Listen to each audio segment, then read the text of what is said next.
الله الرحمن الرحيم الذين يؤمنون بالغيب ويقيمون الصلاة ومما رزقناهم ينفقون صدق الله مولانا العظيم.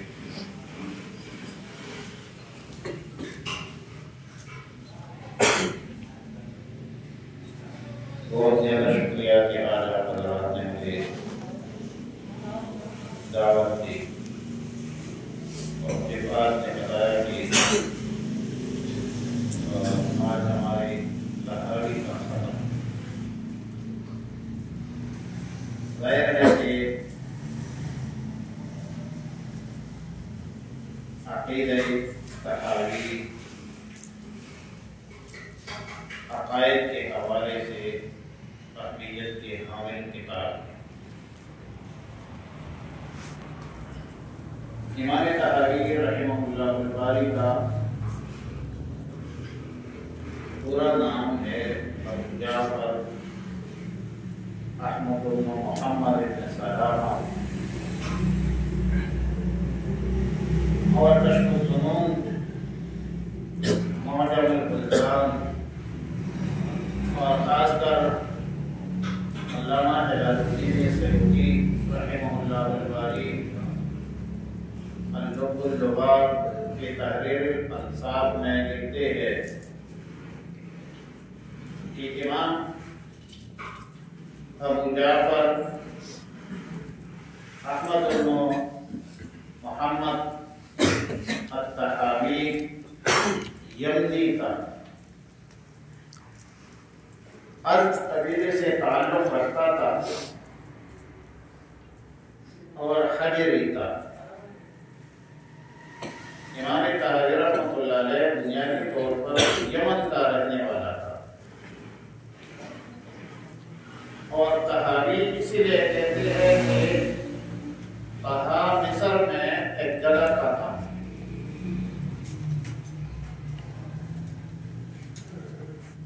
اور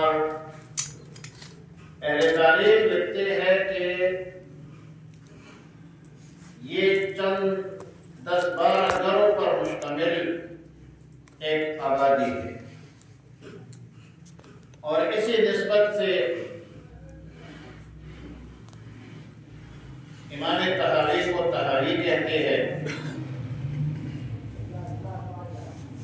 ابن نقطہ ایک بہت بڑا مؤرخ ہے اور اس کی کتاب ہے التقید فی معرفت روات الاسانید، التقید فی معرفت روات الاسانید، ایک سکہ کتاب ہے، مضبوط کتاب ہے۔ اس کتاب میں ابن نقطہ لکھتے ہیں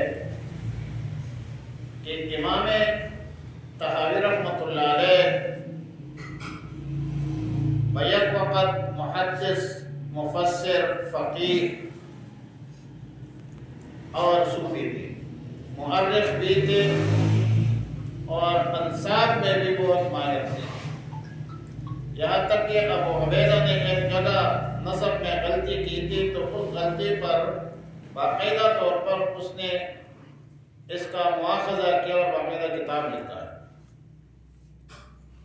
امام طحاوی رحمۃ اللہ علیہ کے تاریخ پیدائش کے حوالے سے تو 3 اقوال معروف ہے، 229، 238 اور 239۔ راجح قول بھی ہمارے نزدیک 229 ہے، جبکہ تاریخ وفات جو ہے 321 ہے۔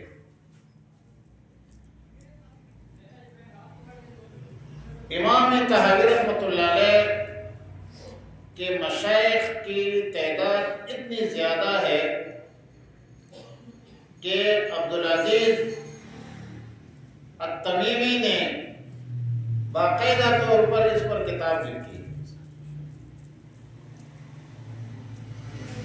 اور امام طحاوی رحمۃ اللہ علیہ کا جو اہم استاد تھا اور ڈائریکٹ امام شافعی رحمۃ اللہ علیہ کا شاگرد تھا اور وہ امام طحاوی رحمۃ اللہ علیہ کا ماموں تھا۔ ابو ابراہیم اسماعیل ابن یحییٰ المزنی امام طحاوی رحمۃ اللہ علیہ کا استاد تھا اور امام شافعی رحمۃ اللہ علیہ کا شاگرد تھا اور خاص شاگردوں میں سے تھا،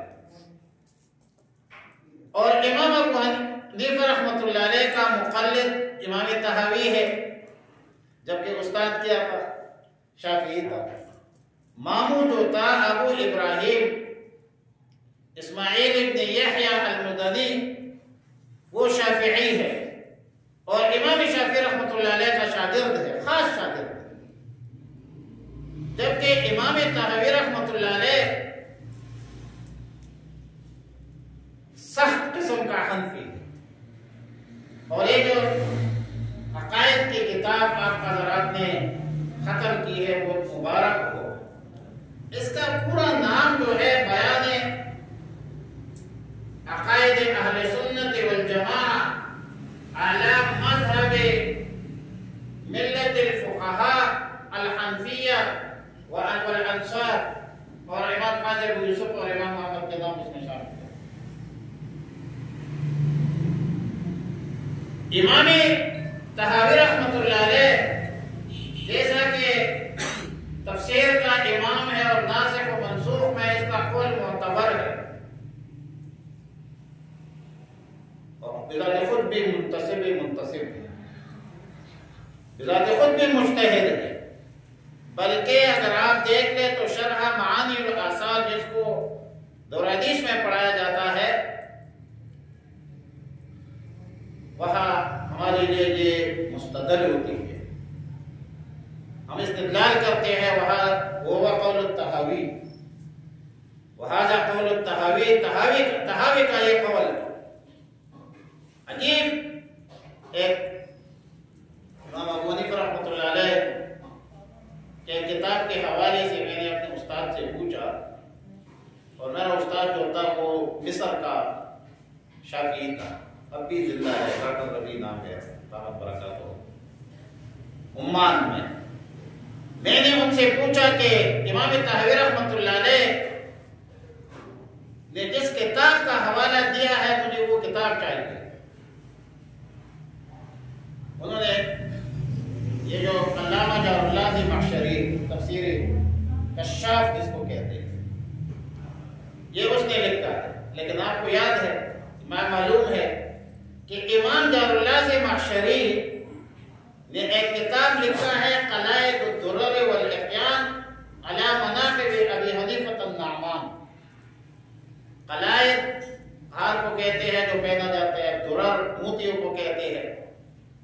قلائد الدرر والاحیان علی مناقب ابی حنیفہ النعمان، یہ ابو موسیٰ اشعری کی تصنیف، اور اس کتاب میں نے کہا کہ اس نے جو حوالہ دیا ہے امام طحاوی نے بھی حوالہ دیا ہے، اور اس میں وہ ایک واقعہ لکھتے ہیں جس طرح امام طحاوی رحمۃ اللہ علیہ حنفی ہے، استاد شافعی ہے، تو وہ امام ابو حنیفہ رحمۃ اللہ علیہ کا ایک استاد ہے، اس کا نام ہے امام اعمش رحمۃ اللہ علیہ۔ ایک بندہ آتا ہے، مسئلہ پوچھتے ہیں کہ اس مسئلے کا حل کیا ہے؟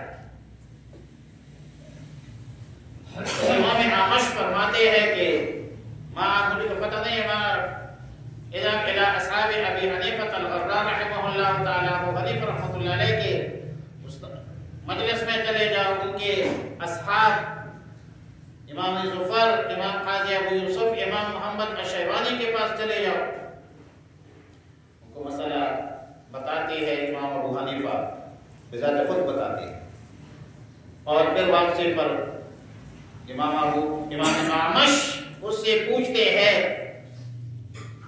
کہ وہ مسئلہ آپ نے بتلایا اس بندے کو، تو کہ بتلا دیا، بندے نے بھی کیا کہ مجھے مسئلہ بتلا دیا، تفصیلی واقعہ ہے۔ تو امام اعمش امام ابو حنیفہ رحمۃ اللہ علیہ سے پوچھتے ہیں کہ وین استخرجتہ، یہ مسئلہ آپ نے کہاں سے نکالا؟ تو امام ابو حنیفہ رحمۃ اللہ علیہ فرماتے ہیں میں نے یہ مسئلہ وہاں سے نکلے، حدثنی کذا و کذا، آپ نے بھی مجھے روایت بیان کی تھی، میں نے اس روایت سے یہ مسئلہ نکالا۔ امام اعمش کا قول ہے، امام اعمش کا، فرماتے ہیں کہ الفقہاء الاطباء، فقہا کیا ہے؟ ڈاکٹر ہے، الفقہاء الاطباء ونحن الصیادلہ، اور ہم محدثین جو ہے میڈیکل سٹور والے، دوائی فروش، ہم دوائی پہ تجویز کون کرتے ہیں؟ فقہا کرتے ہیں۔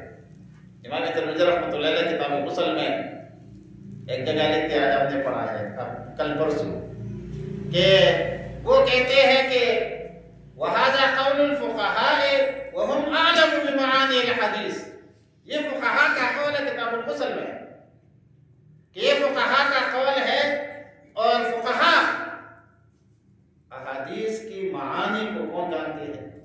فقہا جانتے ہیں۔ امام طحاوی رحمۃ اللہ علیہ بیک وقت مفسر بھی ہے، محدث بھی ہے، فقیہ بھی ہے، بیک وقت فقیہ بھی ہے، لیکن یاد رکھیں کہ عقائد کا بھی امام۔ آپ نے ایک جلد پڑھی ہے امام طحاوی رحمۃ اللہ علیہ کا، امام طحاوی کا آپ نے ایک کتاب جو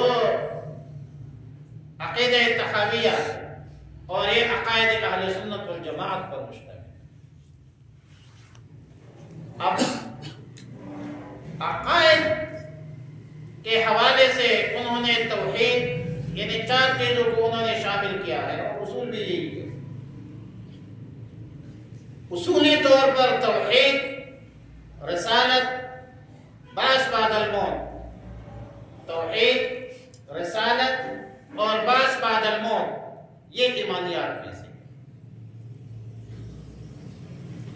اب امام طحاوی رحمۃ اللہ علیہ نے جو ابتدائی دفعات لکھے ہیں کہ اللہ رب العالمین کا نہ مثل ہے، نہ مثیل ہے، نہ شبہ ہے، نہ شبیہ ہے، نہ اللہ کا کوئی حد ہے، سبحانہ و اعظم شانہ، لا یحد ولا یتغیر ولا یتج، بلا کیف ہے، بغیر کیفیت کے ہے، یہ سب چیزیں تعلق رکھتا ہے۔ اس کا استخراج جو آپ کریں گے وہ الذین یؤمنون بالغیب سے کریں گے، یہ چیز ذہن میں آئے۔ ایمانیات کا دار و مدار کس پر ہے؟ غیب پر ہے، اس کو سمجھنا چاہیے کہ الذین یؤمنون بالغیب، کہ ہم نے غیب پر ایمان لایا۔ غیب کیا ہے؟ ما غاب عنا، جو چیزیں ہم سے کیا ہے؟ غائب۔ مجھے یہ بتائے، کیا ہم نے آدم علیہ السلام کو دیکھا ہے؟ نہیں۔ ہم نے حضرت موسیٰ علیہ السلام کو دیکھا ہے؟ کیا ہم نے تورات کو اصلی شکل میں دیکھا ہے؟ انجیل کو دیکھا ہے؟ جبرائیل دیکھا ہے؟ میکائیل دیکھا ہے؟ اسرافیل دیکھا ہے؟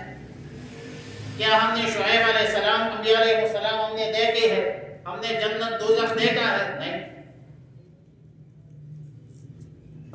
ہمارا اعتقاد یہ ہے، عقیدہ یہ ہے، عقیدہ اس کو کہتے ہیں کہ جو غیب کے ساتھ ریلیٹڈ ہو، ما غاب عنا، جو ہم سے غائب ہے، ہم نے بغیر دیکھے ہم اس کے وجود کا اقرار کریں، اس کو غیب کہتے ہیں۔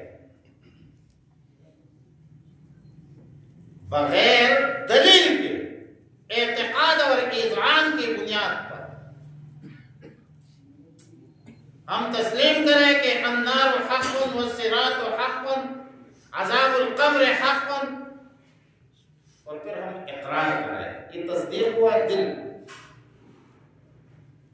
اب ایک چیز ہے کہ یہ عقائد طحاوی امت مسلم، میرے خیال میں 100 سے زیادہ شروحات تو میرے نظر سے گزرے، عقیدہ طحاوی کے 100 سے زیادہ شروحات یہ ہندوستان کے علماء، آپ دیکھ لیں پاکستان میں کتنے علماء نے، بنگلہ دیش میں، اور مصر کے کتنے علماء نے اس پر کتابیں لکھی،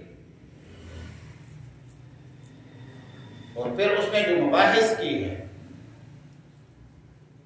یہ شرائط تو علامہ تفتازانی کی تصنیف ہے، لیکن امام تفتازانی جو ہے وہ تو شافعی ہے۔ احناف کے ہاں جو معتبر اور مستند عقائد کے حوالے سے کتاب ہے وہ کیا ہے؟ عقائد اسلامی وفاق کے کورس میں بھی شامل ہے مدارس میں.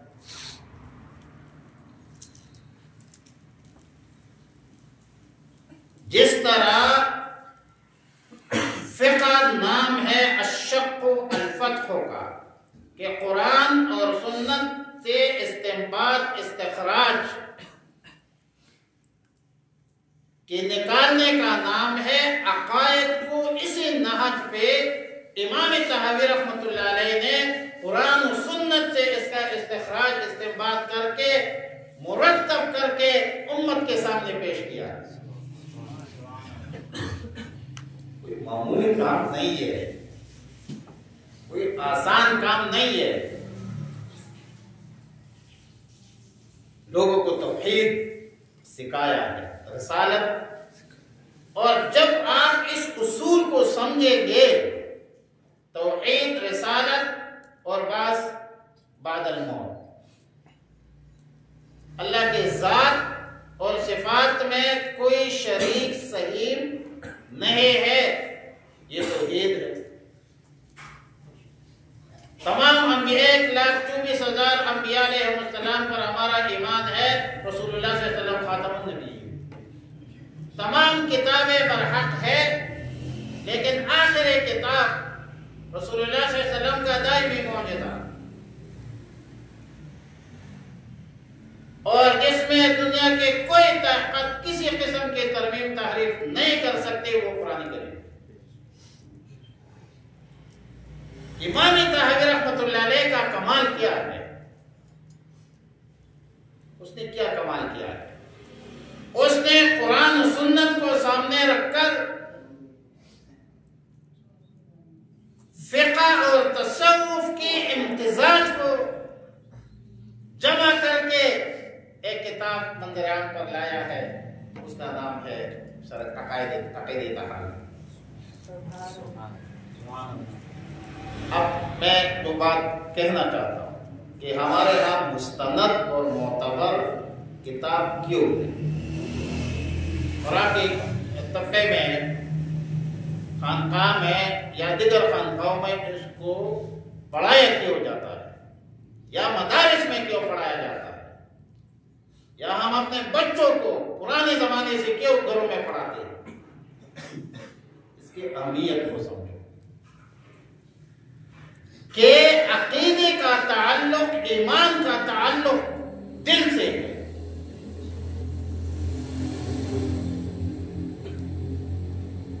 کس سے؟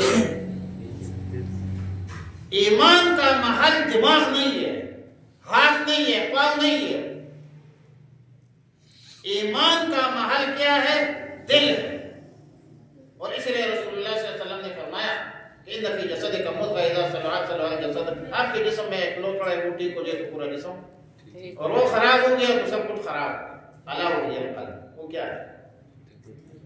وہ دل. امام طحاوی رحمۃ اللہ علیہ نے قرآن و حدیث، فقہ اور تصوف کے امتزاج کو امت کے سامنے رکھ کر کسی کو گمراہ ہونے کا راستہ نہیں دیا، ہدایت کا راستہ دیا. اور اسی لیے کہ اس میں افراط بھی نہیں ہے، تفریط، کمی زیادتی نہیں ہے.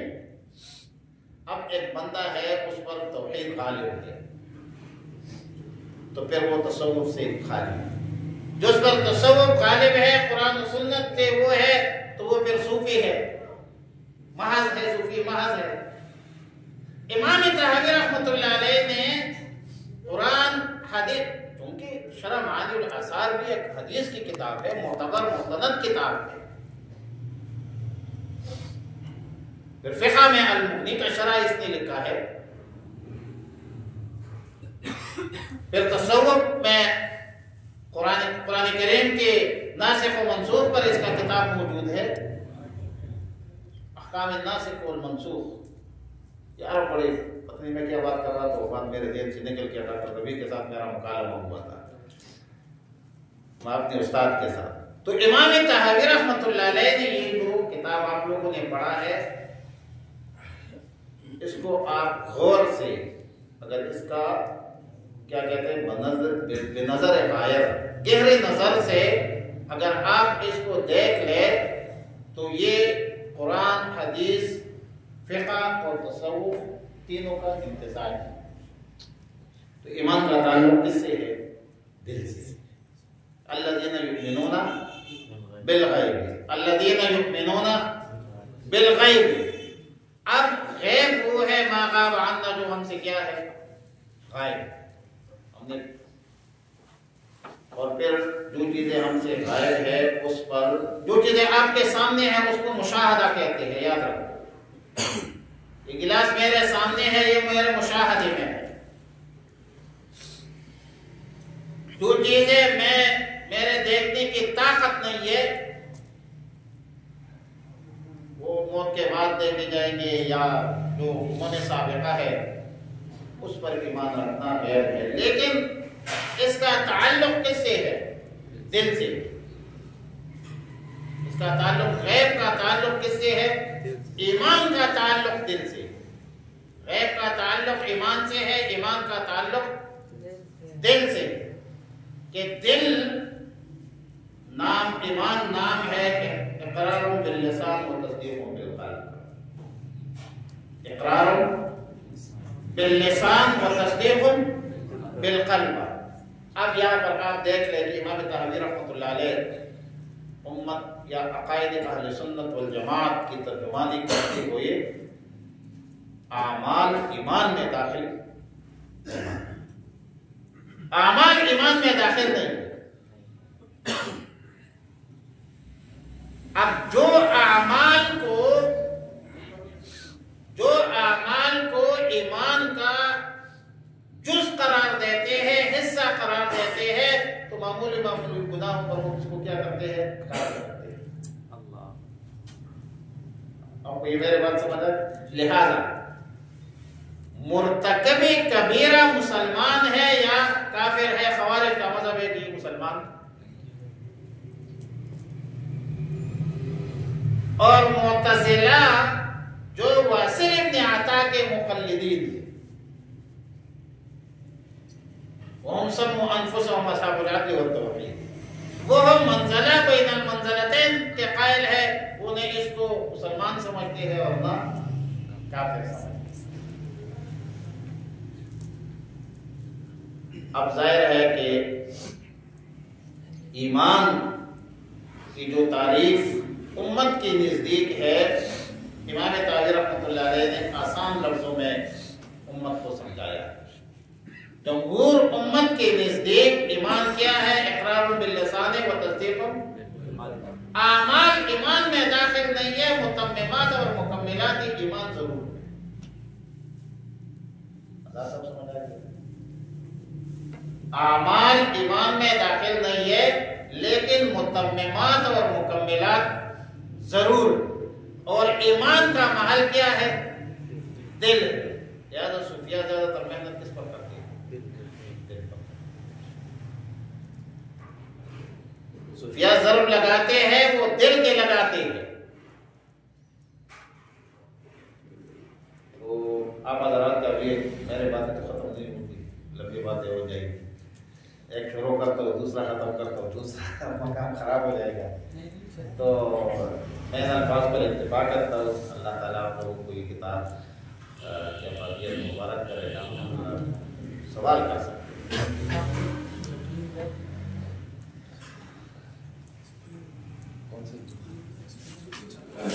ہیں؟ مجھے تو عربی میں زبانی یاد ہے۔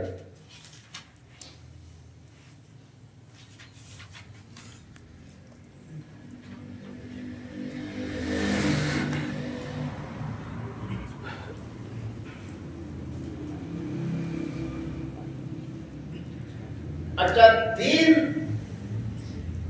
وہ اصول ہے جو تمام انبیاء علیہ السلام کے درمیان کیا ہے؟ قدر مشترک، توحید، رسالت اور بعث بعد الموت کے حوالے سے۔ توحید، رسالت، بعث بعد الموت کے حوالے سے، اور دین اللہ کے نزدیک دیکھو میں ایک بات چاہتا ہوں، اس سے مومن اسلام دین سے کے ساتھ وابستہ ہے، ایک چیز ذہن میں رکھیں اصولی طور پر کہ جس طرح ایمان کا محل دل ہے، جس طرح مومن مثل المؤمن کجسد واحد، یہ ایمانی نسبت تجزی قبول نہیں کرتا۔ ایمانی نسبت یہ روحانی چیز ہے، روحانیت تجزی قبول جز لہذا مسلمان ہر کلمہ کو، مسلمان مشرق میں ہے، مغرب میں ہے، شمال میں ہے، جنوب میں ہے، کالا ہے، گورا ہے، چھوٹا ہے، بڑا ہے، مسلمان ہے، وہ آپس میں سب کیا ہے؟ بھائی بھائی۔ انما المؤمنون، اللہ کا دین جو پاکستان میں ہے، وہ ہندوستان میں ہے، وہ امریکہ میں ہے، وہ زمین میں ہے، وہ آسمان میں ہے، ہر جگہ پر کون سا دین ہے؟ ایک ہی اسلام ہے۔ الیوم اکملت لکم دینکم واتممت علیکم نعمتی ورضیت لکم الاسلام۔ اب اتنے آفاقی بات امام طحاوی رحمۃ اللہ علیہ فرماتی ہے کہ وَدِينُ اللَّهِ تَعَالَى عَزَّ وَجَلَّ فِي السَّمَاءِ وَفِي الْأَرْضِ وَاحِدٌ وَهُوَ دِينُ الْإِسْلَامِ كما قال الله تعالى عز وجل إن الدين عند الله الإسلام۔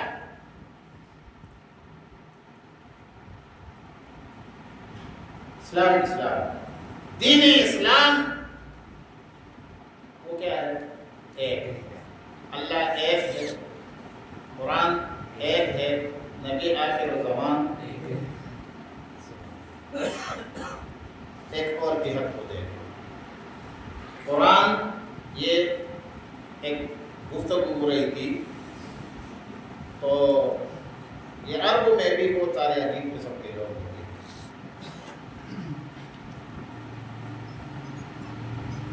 کہتے ہیں کہ یا شیخ لما حول اللہ تعالی القبلة من المقدس من البیت، بیت اللہ کی طرف یہ تحویل قبلہ کیا ہوا ہے، اس کا مجھے عقلی جواب چاہیے، نقلی نہیں۔ میں نے گزارش کی کہ قرآن بھی آفاقی،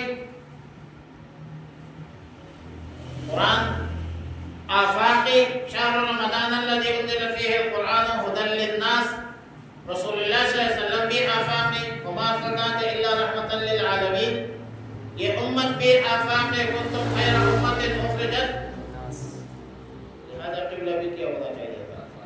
آفاقی ہونا چاہیے، لہذا یہ قبلہ بھی آفاقی ہونا چاہیے تھا۔ دین اسلام یہ آفاقی دین ہے۔ اور ایک اور اہم بات سن لیجیے کہ قرآن ہے، جو قرآن پاکستان میں ہے، وہ امریکہ میں ہے، وہ رشیا میں ہے، وہ دنیا کے جس کونے میں چلے گئے، قرآن آپ انجیل کو بھی کہہ سکتے ہیں۔ ادھر پاکستان میں جو انجیل ہے وہ الگ ہے، امریکہ میں الگ ہے، افریقہ میں الگ ہے، لہذا وہاں پر آپ انجیل کا لفظ استعمال مت کریں بلکہ اناجیل کا لفظ استعمال کریں۔ پھر ان کے درمیان 3 فرقے ہیں، ناتوریہ، یعقوبیہ اور نصریہ، یہ 3 ہیں۔ آج کل کے دور میں اس کو کیتھولک کہتے ہیں، پروٹسٹنٹ کہتے ہیں، آرتھوڈکس کہتے ہیں، اور یہ 3 ایک دوسرے کو فنڈامنٹلسٹ کہتے ہیں۔ آگے اس کی افاقیت، دین اسلام جو ہے وہ ایک ہے، پاکستان میں بھی، ایشیا میں بھی، افریقہ میں بھی، امریکہ میں بھی، آسمان میں بھی، زمین میں بھی، اور اللہ کا دین مرضا کیا ہے؟ دین اسلام ہے۔ کیا ہے؟ وَرَضِيتُ لَكُمُ الْإِسْلَامَ، دین اسلام جو ہے یہ پھر معتدل مذہب دین ہے۔ یہ کیا ہے؟ اس میں شرک کا عنصر ہے، یہودیت میں ہے۔ کیا وہ وقالت الیہود غیر اللہ کہتے ہیں؟ نہیں،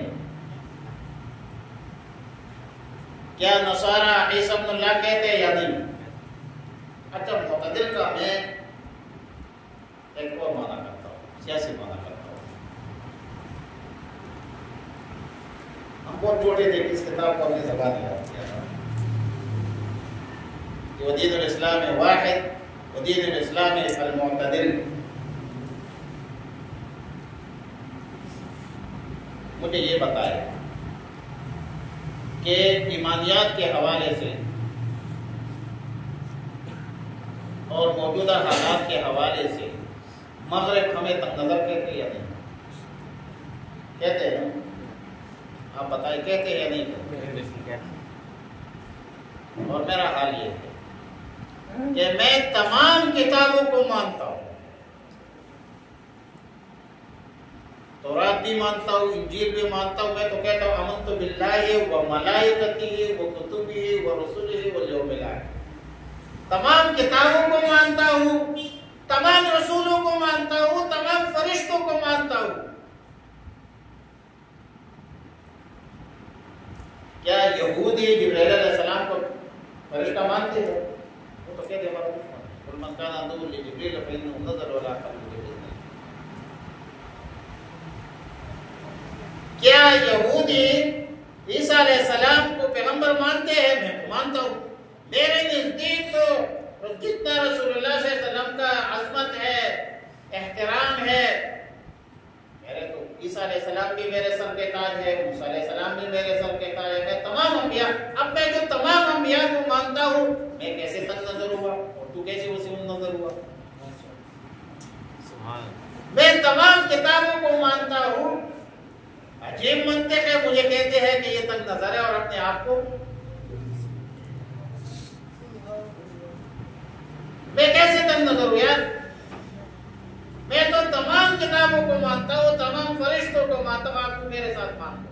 یا اہل الکتاب تعالوا الی کلمۃ وبینکم الا نعبد الا اللہ. میں تو آپ کو کہتا ہوں، میرا کتابی تعلیم ہے کہ لا تغلوا فی دینکم، غلو نہ کرو.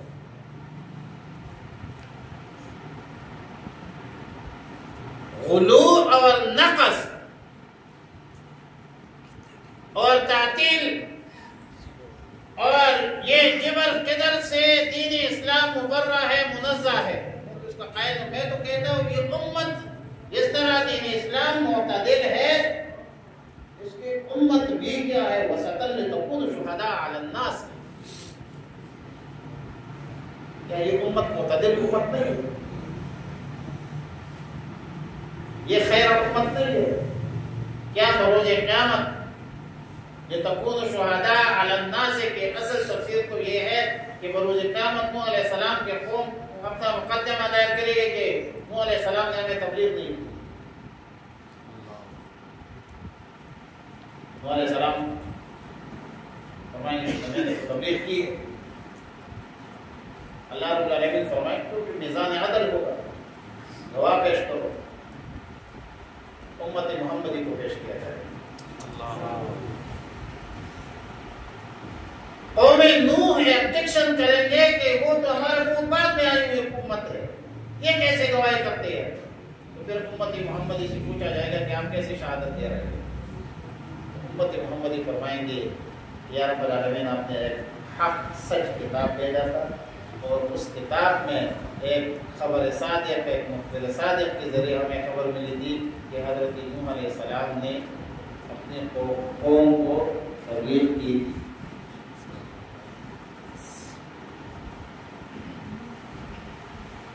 یہ امت معتدل، یہ امت جو ہے یہ معتدل امت ہے.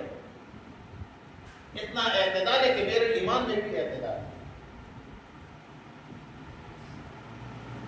وہ کیا کہا تھا اکبر العباد نے کہ دوزخ اگر وسیع ہے تو جنت وسیع اتر، لا تقنطوا جواب ہے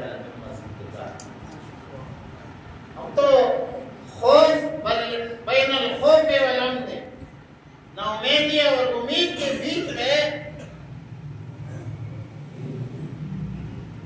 دین اسلام ہے. اور یہ تمام عقائد ظاہراً باطناً ہم یہ جو ہے اس پر ہمارا اعتقاد ہے. میں نے آپ کو گزارش کی کہ کچھ عقائد جو ہے وہ کیا ہوتے ہیں؟ ظاہراً ہوتے ہیں، اور کچھ کا تعلق اقرار اور کچھ کا تعلق اعتقاد. اقرار باللسان و تصدیق بالقلب. اور امام طاہوی رحمۃ اللہ کی نظر نہیں آ رہی ہے، میرے ذہن میں چشم نہیں ہے، پھر گزارا کر لیتے ہیں کہ امام طاہوی رحمۃ اللہ علیہ آخر میں یہی فرما رہے ہیں کہ ہم نے یہ عقائد اپنے اکابر سے لے کر اپنے اصابر تک پہنچانا ہے.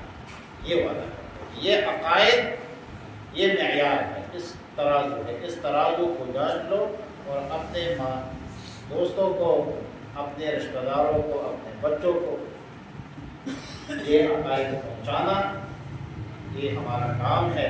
اور امام طاہوی رحمۃ اللہ علیہ نے آخر میں یہ فرمایا ہے. سوال ہے تو